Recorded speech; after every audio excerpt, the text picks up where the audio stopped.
নমস্কার। আজকের suspense story চ্যানেলে আপনাদের সকলকে স্বাগত। আমাদের চ্যানেলটিকে এখনও যারা সাবস্ক্রাইব করেননি তারা সাবস্ক্রাইব করে আমাদের পাশে থাকবেন। আমাদের আজকের গল্প বন্ধুর ডাক, লেখক চুনিলাল রায়। শিয়ালদা স্টেশন দিয়ে যারা প্রতিদিন যাতায়াত করেন তারা বাড়ি ফেরার পথে কোলে মার্কেট অথবা বৈঠকখানা মার্কেট থেকে কিছু একটা কেনাকাটা করেনি। তবে তারা তেমন নাও যদি করেন তবে তারা ফ্লাইওভারের নিচের শিশির মার্কেট থেকে তো কিনবেনই। যেমন কিনতেন অজিতবাবু। আর সেই সব কি আজকের কথা? তখন শিয়ালদা স্টেশনের ওপাশ থেকে ট্রাম চলত, হকার্স কর্নার ছিল। সেই সব পুরনো দিন থেকেই অজিতবাবু মধ্যমগ্রামের ঘরে ফেরার আগে দত্তবাবুর ওল্ড পদ্মা স্টোর্স থেকে টুকিটাকি হরেক জিনিস কিনতেন। এসব কথা আমাকে অজিতবাবুই বলেছিলেন। তা বলবেন নাই বা কেন?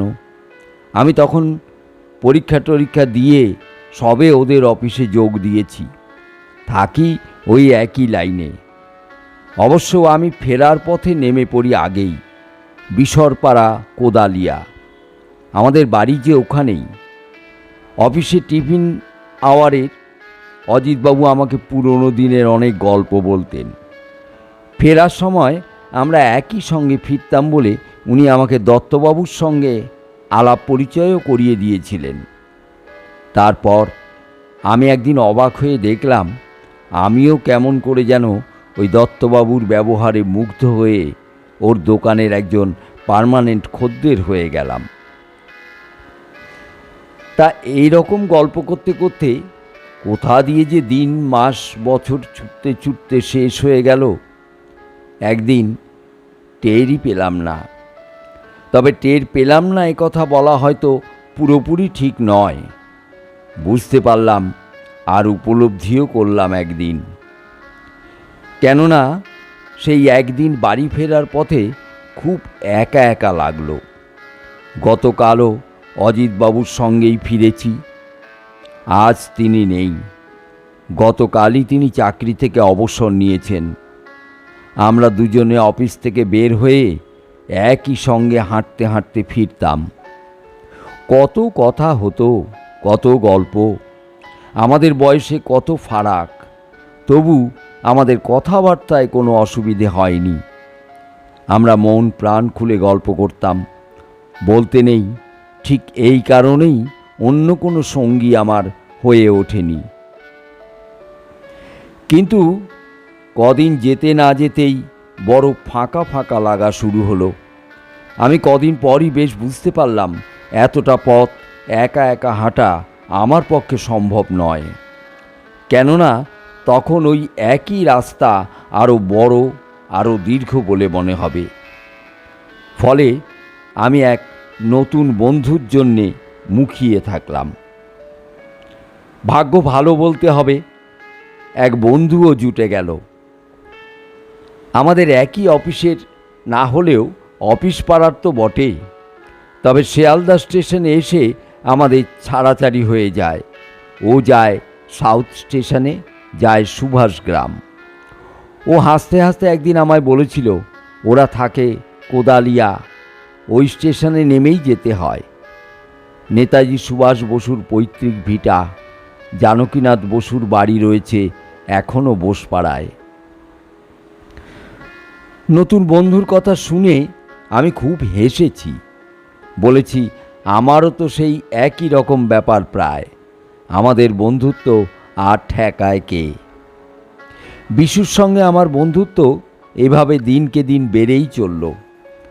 পুরনো বন্ধু অজিতবাবুর স্মৃতি ফিকে হতে হতে কোথায় যেন হারিয়ে যেতে থাকলো। অবশ্য দত্তবাবুর দোকানে গেলে তিনি সব সময় হাসি মুখে জিজ্ঞাসা করেন, কি আপনার বন্ধুর খবর কি? অজিতবাবু কেমন আছেন? খবর টবর পান কিছু? আমি দত্তবাবুর কথায় জবাব দিতে পারি না। আসলে রিটায়ার করার পর অজিতদা আর অফিসমুখ হননি, ভালো মন্দর ব্যাপারে কোনো খবরও পাঠাননি। বোধ হয় ভালোই আছেন, নইলে তো একটা কিছু খবর পেতামই। তাই আমি তাড়াতাড়ি ঘাড় নাড়িয়ে বলি, খবর পাইনি, কিন্তু অজিতদা ভালোই আছেন। শরীর স্বাস্থ্য দেখেছেন তো? আমার কথা শুনে দত্তবাবু হাসেন।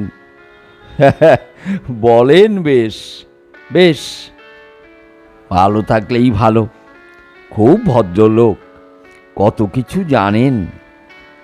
আমার কত দিনের চেনা পুরনো বন্ধু, কত কথা আজ মনে পড়ে। আমি চুপচাপ থাকি, কথা বাড়াই না, অকারণে সময় নষ্ট।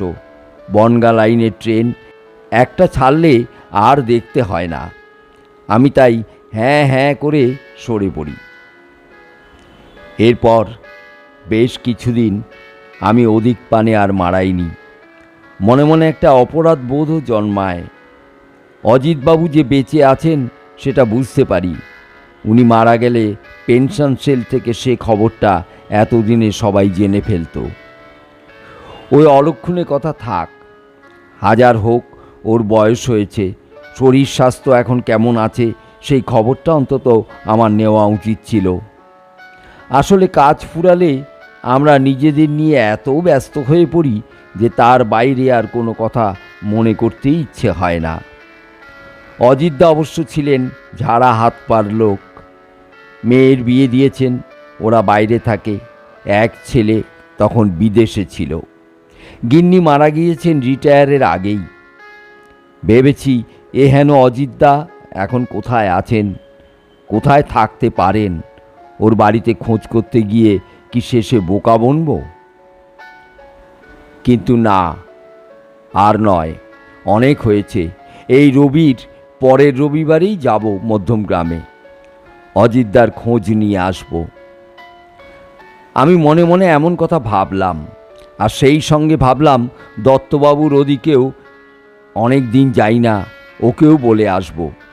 অজিতদা কেমন আছেন না আছেন সবই বলবো ফিরে এসে। এমন অনেক কিছু ৭-৫ ভেবে আমি বেশ হাসি হাসি মুখে ওল্ড পদ্মা স্টোরে গিয়ে হাজির। দোকানে খুব ভিড়। আসলে এই দোকানে হোলসেল রেটে জিনিসপত্র বিক্রি হয়, তাই লোকে বাজার চলতি দামের থেকে সস্তা দরে জিনিস পান। ভিড় তো তাই লেগেই থাকে। আমাকে লাইনে দেখে দত্তবাবু হাত নাড়েন, আর আমি কাছে যেতে দত্তবাবু বললেন, আপনার অজিতদার খবর শুনেছেন? দত্তবাবুর অমন কথা শুনে আমি একটু থতমত খেয়ে যাই। শেষে বলি, না, শুনিনি, তবে যাব, খবর নেব।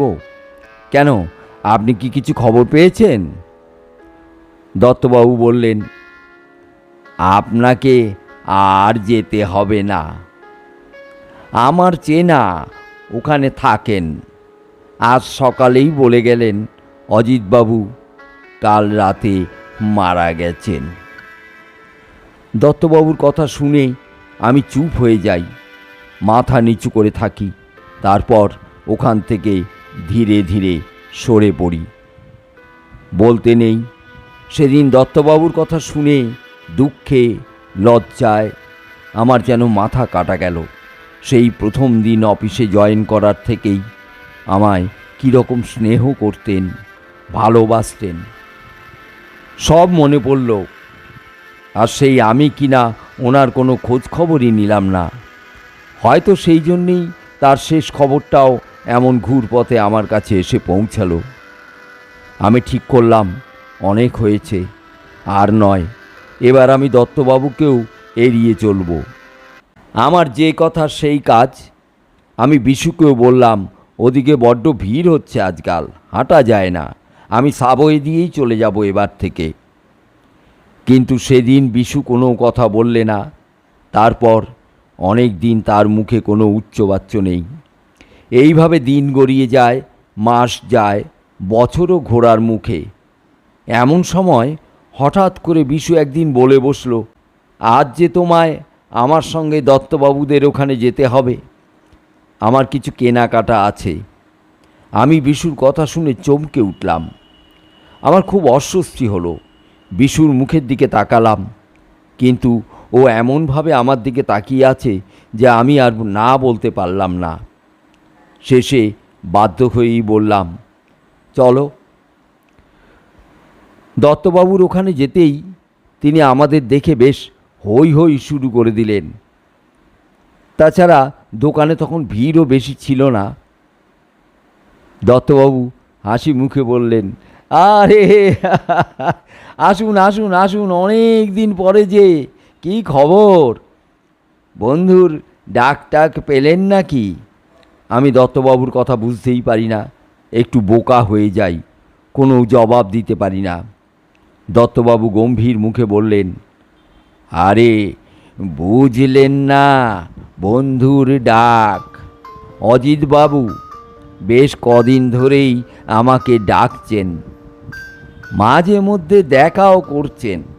বলছেন, আরে কি করছো ওখানে? কষ্ট করে মরছো, ভূতের বেগার খাটছো কেবল।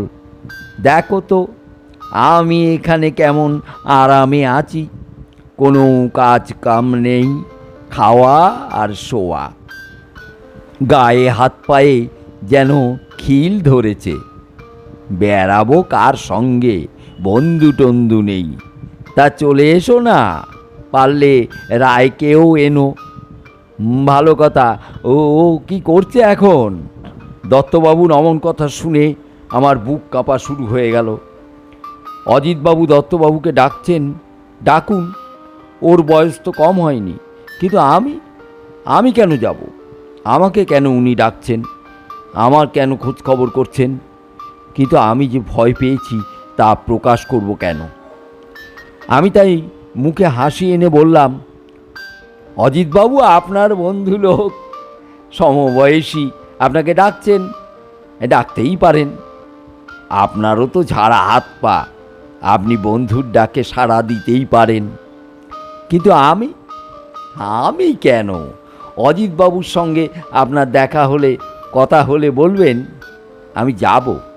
হ্যাঁ, আমি যাব, তবে এখন নয়, আর কবছর পরে। কথা শেষ করে আমি আর দাঁড়াই না, বিশুর হাত ধরে টানি, পালাবার পথ খুঁজি।